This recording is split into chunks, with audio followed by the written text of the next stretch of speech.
স্বাগতম আপনাদের সকলকে ভুবন ভবনের নতুন এক অধ্যায়। আজ আমরা জানব সেই দেশের গল্প যা রাজা রানীর ভাঁজে লুকিয়ে রয়েছে শতাব্দীর পর শতাব্দী ইতিহাস, যেখানে ফুটবলের উন্মাদনা আর চা পানির সময় জীবনের অন্যতম আনন্দ মানুষ উপভোগ করে থাকে। আজ আমাদের গন্তব্য ইংল্যান্ড। সেই ব্রিটিশ সাম্রাজ্য থেকে শুরু করে আজকের মডার্ন জীবনযাপন কীরকম, গ্রেট ব্রিটেন এবং ইংল্যান্ডের মধ্যে পার্থক্য কী, আর বর্তমানে ইংল্যান্ডের রাজা কে আর তার সম্পত্তির মূল্য কত, এবং আজকের পৃথিবীতে ঠিক ব্রিটিশ সভ্যতার অবদান কতটা, সে সব কিছুই নিয়ে আলোচনা করব আজকের এই ভিডিওতে। তাই আপনাদের শেষ পর্যন্ত ভিডিওটি দেখার অনুরোধ রইল। সূত্রপাত করি মানচিত্র থেকে। অনেকেই ভাবে ইংল্যান্ড মানে পুরো ব্রিটেন কিংবা ইউকে, কিন্তু ব্যাপারটা কি সত্যিই তাই? প্রথমেই বলি, ইংল্যান্ড হলো একটি দেশ, আর এই দেশটি আছে একটি দ্বীপে যার নাম গ্রেট ব্রিটেন, এবং এই ইংল্যান্ডের রাজধানী হলো লন্ডন। গ্রেট ব্রিটেন মানে কেবল ইংল্যান্ড নয়, এই দ্বীপে আছে তিনটি দেশ, ইংল্যান্ড, স্কটল্যান্ড এবং ওয়েলস। এই তিনটি দেশ মিলে একসাথে গঠিত হয় গ্রেট ব্রিটেন। ইউকে এর পুরো নাম হলো the United kingdom of great Britain and Northern Ireland, মানে ইংল্যান্ড, স্কটল্যান্ড, ওয়েলস এবং নর্দার্ন আয়ারল্যান্ডকে নিয়ে একসাথে গঠিত হয় সম্পূর্ণ ইউকে। 1700 থেকে 1900-র দিকে ইংল্যান্ডের পতাকা বিশ্বভর ছড়িয়ে পড়েছিল। এই দিক থেকে শুরু করে কলোনি করে উঠল ভারত, আফ্রিকা এবং ক্যারিবিয়ান পর্যন্ত। ইংরেজি হয়ে উঠল আন্তর্জাতিক বাণিজ্যিক ভাষা, এবং এটা একসময় প্রায় 30% বিশ্বকে কভার করেছিল। এটাই ছিল সেই বিশাল ব্রিটিশ সাম্রাজ্য যার ইতিহাস আজও স্বর্ণাক্ষরে লেখা। বর্তমানে পৃথিবীর super power United States of আমেরিকাও একসময় ব্রিটিশ সাম্রাজ্য থেকে স্বাধীনতা লাভ করেছিল। বর্তমানে এই ইংল্যান্ডের রাজা হলেন তৃতীয় চার্লস। তিনি শুধু নামেই রাজা নন, তার জীবন যেন এক গল্পের রাজপুত্রের মতোই জাঁকজমক এবং বিলাসিতায় মোড়া। রাজা চার্লসের প্রধান সরকারি বাড়ি হলো বাকিংহাম প্যালেস, যা লন্ডনের বুকে দাঁড়িয়ে থাকা এক বিশাল রাজভবন। এই প্যালেসে রয়েছে 775টি ঘর, যার মধ্যে 19টি রাজকীয় অতিথির ঘর, 52টি রাজকীয় বেডরুম, 78টি বাথরুম এবং এমনকি নিজস্ব ডাকঘর ও সিনেমা হল পর্যন্তও আছে। এই প্যালেসের সামনে প্রতি বছর হাজার হাজার পর্যটক ভিড় করে রাজার গার্ডেন দেখার জন্য। লন্ডনের বাইরে গ্লস্টারশায়ারে রয়েছে রাজা চার্লসের ব্যক্তিগত বাড়ি হাইগ্রোভ হাউস। তিনি একজন খুবই গার্ডেনিং পছন্দ করা মানুষ। এই বাগানে তিনি নিজে হাতে গাছ লাগান এবং প্রকৃতির সাথে সময় কাটান। উইন্ডসর ক্যাসেল বিশ্বের সবচেয়ে বড় এবং পুরনো রাজবাড়ি, যেখানে রাজা চার্লস নিয়মিত তার রাজপরিবারের অনুষ্ঠানগুলিকে করে থাকেন। রাজপরিবার এবং রাজা চার্লসের ব্যক্তিগত সম্পত্তি মিলিয়ে মোট সম্পত্তি $1.8 বিলিয়ন বেশি। এর মধ্যে রয়েছে বিলাসবহুল গাড়ি, প্রাইভেট জেট এবং শত শত বছরের পুরনো রাজকীয় গয়না ও ঐতিহ্যবাহী বস্তু। আপনি জানলে অবাক হবেন, রাজা চার্লস তার নিজের রেঞ্জ রোভারটিকে এমনভাবে কাস্টমাইজ করেছে যে সেটি পেট্রোল কিংবা ডিজেলে না, বরং ওয়াইন এবং চিজ দিয়ে তৈরি গ্যাসে চলতে পারে। ইংল্যান্ডের জীবন শুধু প্রযুক্তি ও রাজকীয়তায় নয়, এখানে সামাজিক সুরক্ষা সবথেকে বড় সম্পদ। এখানে NHS এর মাধ্যমে প্রত্যেকটি নাগরিক পেয়ে থাকে হেলথ কেয়ার ফ্যাসিলিটি। এখানে মানুষের গড় আয়ু প্রায় 82 বছর হয়ে থাকে। Roast beef, fish and cheese এগুলি যেন ইংল্যান্ডের মানুষের জাতীয় খাবার।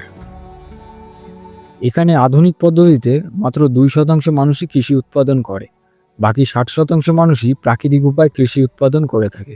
এখানে উৎপাদিত প্রধান খাদ্য ফসল হলো গম, বার্লি, ডেয়ারি প্রোডাক্ট এবং মাংস। ইংল্যান্ডের শিক্ষা ব্যবস্থা অনেকটাই উন্নত এবং অনেক উচ্চমানের, আর ঠিক সেই কারণেই সারা পৃথিবী থেকে প্রত্যেক বছর ছাত্রছাত্রীরা এখানকার কলেজ ও ইউনিভার্সিটিগুলিতে পড়তে আসে। এখানে রয়েছে বিশ্বের সবচেয়ে পুরনো বিশ্ববিদ্যালয় অক্সফোর্ড ইউনিভার্সিটি, যার স্থাপিত হয়েছিল 1096 খ্রিস্টাব্দে। এছাড়াও রয়েছে ইম্পেরিয়াল কলেজ লন্ডন এবং ইউনিভার্সিটি কলেজ লন্ডন ইত্যাদি। এখানে প্রায় 50% তরুণী উচ্চশিক্ষা লাভ করে থাকে। ব্যাংকিং, ফাইন্যান্স, ট্রেডিং, ইঞ্জিনিয়ারিং এগুলি ইংল্যান্ডের অর্থনীতির মেরুদণ্ড। এই দেশের কারেন্সি হলো পাউন্ড, এবং এই দেশের মানুষের বছরে গড়ে ইনকাম প্রায় 32,000 পাউন্ড হয়ে থাকে। তবে অভিজ্ঞদের আয় এর থেকে অনেকটাই বেশি। এই আয় দিয়েই গড়ে ওঠে এই দ্বীপের স্বচ্ছ জীবন। ইংল্যান্ডের আয়তন প্রায় 1,30,279 বর্গ কিলোমিটার এবং ইউকের মোট আয়তন 2,43,610 বর্গ কিলোমিটার। ইংল্যান্ডের জনসংখ্যা প্রায় 56.5 মিলিয়ন এবং ইউকের মোট জনসংখ্যা 67 মিলিয়ন। ধর্মীয় দিক থেকে দেখতে গেলে এই দেশে খ্রিস্টানের সংখ্যা 46.3%, মুসলিম 6.7%, হিন্দু 1.8%, শিখ 0.9% এবং 36.7% মানুষ কোনো ধর্মে বিশ্বাসী না এবং বাকি মানুষ তাদের ধর্মকে স্বীকার করেনি। তবে নো রিলিজিয়ান মানুষদের মধ্যে বেশিরভাগই রয়েছে তরুণ। লন্ডনের রাস্তাতে প্রতি পায়ে রয়েছে ইতিহাসের ছোঁয়া। Buckingham Palace, Big Ben Parliament, Westminster Abbey, থেমসের পাশে হাইডি পার্ক থেকে শুরু করে কেমডেন টাউনের রঙিন বাজার সব মিলিয়ে ধরা দেয় এক পরিপূর্ণ সাংস্কৃতিক পটভূমি। আপনি জানলে অবাক হবেন, লন্ডনে গড়ে প্রায় প্রতিটি মানুষের ওপরে 17টি সিসিটিভি ক্যামেরা আছে। লন্ডন এই পৃথিবীর বুকে এমন একটা শহর যেখানে প্রায় 300টি ভাষায় কথা বলা হয়ে থাকে এবং এখানকার স্কুলগুলিতে প্রায় 100টি ভাষায় কথা বলা হয়। ইংল্যান্ডের জাতীয় পশু হলো সিংহ এবং সাহসেরও প্রতীক। এই দেশের জাতীয় পাখি হলো রবিন, যাকে ইংল্যান্ডের প্রতিটি বাগান এবং শীতকালের সকালে দেখা যায়। আপেলকে ইংল্যান্ডের জাতীয় ফল হিসেবে ধরা হয়। শুধু খাওয়াই নয়, ইংলিশ কালচারে আপেলের জায়গা রান্নাবান্না, বাগান চর্চা এবং এমনকি গল্প উপকথাতেও ছড়িয়ে আছে। ব্রামলে, কক্স অরেঞ্জ পিম্পিন এই জাতের আপেল ইংল্যান্ডেই জন্ম নেয় এবং এদের স্বাদ এক কথায় অনন্য। ইংল্যান্ড এমন কিছু মানুষকে জন্ম দিয়েছে যাদের অবদান পুরো পৃথিবীকে বদলে দিয়েছে। আসুন এক নজরে দেখে নিই সেই গর্বের মানুষগুলোকে। Sir Isaac Newton. নিউটন ছিলেন একজন মহান বিজ্ঞানী। তিনি আবিষ্কার করেছিলেন মাধ্যাকর্ষণ শক্তি, যে শক্তি পৃথিবীর সব কিছুকে টেনে রাখে। তিনি আমাদের বলেছিলেন কেন আপেল গাছ থেকে মাটিতে পড়ে যায়। শুধু তাই নয়, তিনি বিজ্ঞানের 3টি গতিসূত্র আবিষ্কার করেছিলেন, যা আজকের পদার্থবিজ্ঞানের মূল ভিত্তি। William Shakespeare. শেক্সপিয়ার ছিলেন ইংল্যান্ডের সবচেয়ে বিখ্যাত নাট্যকার এবং কবি। তিনি লিখেছিলেন রোমিও অ্যান্ড জুলিয়েট, হ্যামলেট এবং ম্যাকবেথের মতো চিরস্মরণীয় নাটক। তার লেখা শুধু বিনোদন নয়, মানুষের মনের গভীর অনুভূতি, ভালোবাসা, প্রতারণা এবং অহংকারের গল্প তিনি বলেছিলেন। Charles Darwin. ডারউইন ছিলেন একজন জীববিজ্ঞানী। তিনি বলেছিলেন সব প্রাণী ধীরে ধীরে পরিবর্তন হয় এবং বেঁচে থাকার জন্য নিজের মতো করে নিজেকে মানিয়ে নেয়। এটাকেই বলা হয় ন্যাচারাল সিলেকশন। তার বই অরিজিন অফ স্পিসিস বিজ্ঞান জগতে বিপ্লব এনেছিল। Stephen Hawkings. স্টিফেন হকিংস একজন অসাধারণ বিজ্ঞানী। তার শরীর দুর্বল হলেও তার মন উড়ে বেড়াতো মহাবিশ্বে। তিনি ব্ল্যাক হোল এবং টাইম নিয়ে গবেষণা করেছিলেন। তার লেখা বই a brief history of time আজও বিজ্ঞানপ্রেমী মানুষদের কাছে অন্যতম প্রিয় বই। Princess Diana. ডায়ানা রাজপরিবারের অংশ হলেও তিনি সাধারণ মানুষের খুবই কাছের মানুষ ছিলেন। তিনি গরিব, অসুস্থ এবং অনাথ শিশুদের পাশে দাঁড়িয়েছিলেন। তার হাসি এবং সহানুভূতিশীল মন আজও কোটি মানুষের হৃদয় জায়গা করে রেখেছে। ডেভিড অ্যাটেনবোরো। ডেভিড অ্যাটেনবোরো একজন পরিবেশ ডকুমেন্টারি নির্মাতা। তার কণ্ঠে আমরা শুনি প্রকৃতির গল্প, বন্যপ্রাণীদের জীবন এবং পৃথিবীর জীববৈচিত্র্য। তিনি আমাদের শিখিয়েছেন কেন প্রকৃতিকে রক্ষা করা অত্যন্ত জরুরি। Alan Turing. অ্যালান টিউরিং ছিলেন কম্পিউটারের জনক। দ্বিতীয় বিশ্বযুদ্ধে তিনি নাজি কোড ভেঙে অনেক মানুষের প্রাণ বাঁচিয়েছিলেন। তার কাজ না হলে হয়তো আজকের আধুনিক কম্পিউটার তৈরি হতো না। এই রকম অনেক মানুষ ইংল্যান্ডের মাটি থেকে উঠে এসে বিশ্বকে পথ দেখিয়েছিলেন। বিশ্বের প্রথম যাত্রীবাহী ট্রেন 1825 সালে ইংল্যান্ডে চালু হয়। স্টকটন থেকে ডার্লিংটন পর্যন্ত চলেছিল ইতিহাসের সেই প্রথম রেল। টেলিভিশন ধারণা সর্বপ্রথম বাস্তব করে তুলেছিলেন জন লগি বিয়ার্ড, যিনি 1926 সালে লন্ডনে প্রথম টিভি সম্প্রচার দেখিয়েছিলেন।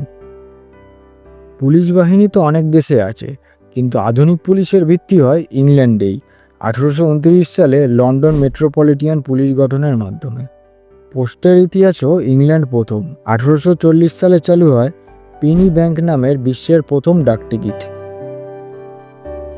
আজকের দিনে এই ইংল্যান্ডে রয়েছে বিশ্বের কিছু শীর্ষস্থানীয় কোম্পানি। ব্রিটিশ পেট্রোলিয়াম, বিশ্বের অন্যতম বড় জ্বালানি কোম্পানি, যেটা পৃথিবীর অনেক দেশে তেল ও গ্যাস সরবরাহ করে থাকে।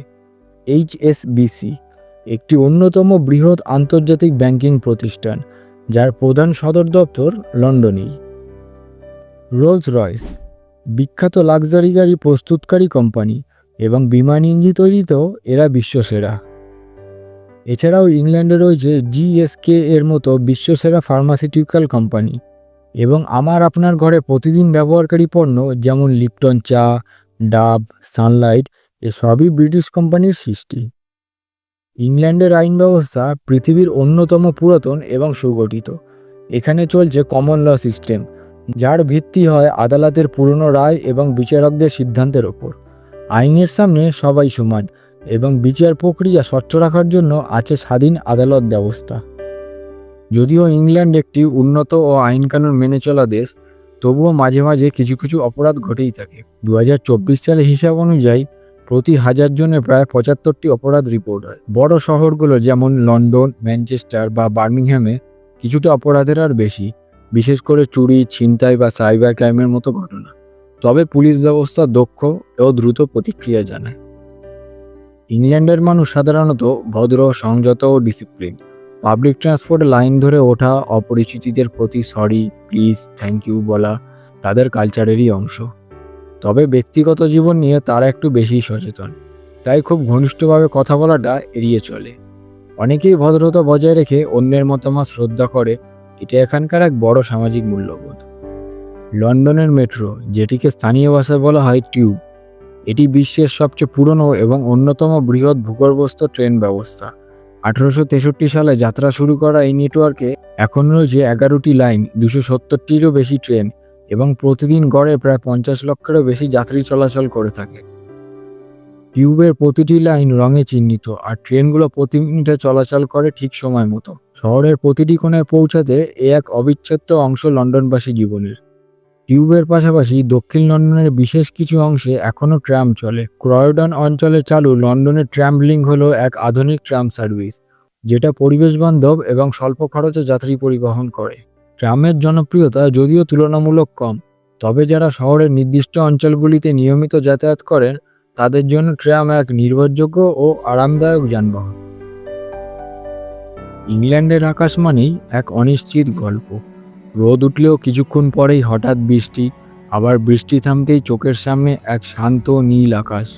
এই দেশটি মূলত ওসানিক ক্লাইমেটের অধীনে পড়ে, মানে সারা বছর হালকা ঠান্ডা, মাঝারি বৃষ্টি, আবার কখনো হালকা রোদ। গ্রীষ্মকাল এখানে শীতল আর শীতকাল তুলনামূলক নরম। গড়ে বছরে 130 থেকে 50 দিন বৃষ্টি পড়ে, তবে সেটা অনেক সময়ই ঝিরিঝিরি হালকা বৃষ্টি, যাকে ইংল্যান্ডবাসী বলে ড্রিজেল। আর তাই ছাতা এই দেশের মানুষের প্রতিদিনেরই সঙ্গী। ইংল্যান্ডের বসন্ত যেন এক কবিতার মতো, চারিদিকে ফুটে ওঠে রঙিন ফুল, পাতাঝরা গাছ আবার সবুজ হতে থাকে। আর শীত, তুষারপাত বেশি না হলেও কুয়াশা ও ঠান্ডা হাওয়ার এক চুপচাপ পরিবেশ তৈরি হয় চারপাশে, যা একান্ত গভীর নির্জনতাকে মনে করিয়ে দেয়। ইংল্যান্ডের উইলশায়ারে এক সবুজ সমতলে দাঁড়িয়ে আছে বিশাল বিশাল পাথরের তৈরি এক মহাকায় গঠন, যার নাম স্টোনহেঞ্জ। প্রায় 5000 বছর আগে নির্মিত এই জায়গাটি সারা পৃথিবীর মানুষের কাছে আজও এক রহস্যের প্রতীক।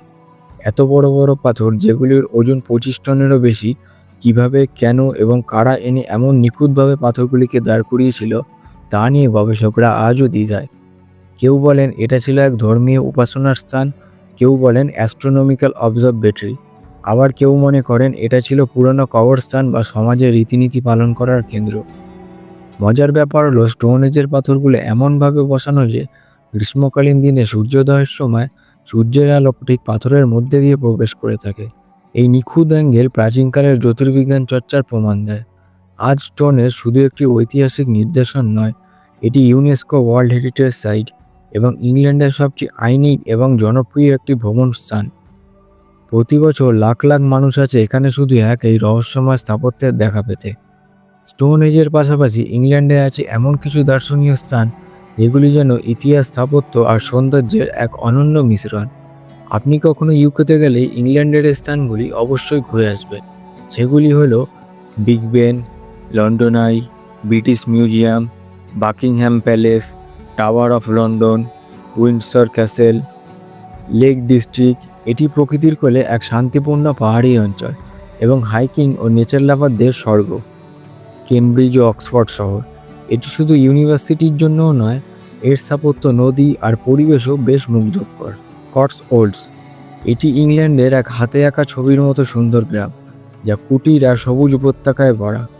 আমাদের সবার প্রিয় হ্যারি পটার মুভিও এই গ্রামেই শ্যুট করা হয়েছিল। ভিডিওটি ভালো লাগলে আপনার পছন্দের মানুষের সাথে শেয়ার করুন এবং চ্যানেলটিকে সাবস্ক্রাইব করতে ভুলবেন না। ভালো থাকবেন, সুস্থ থাকবেন। দেখা হবে পরবর্তী ভিডিওতে।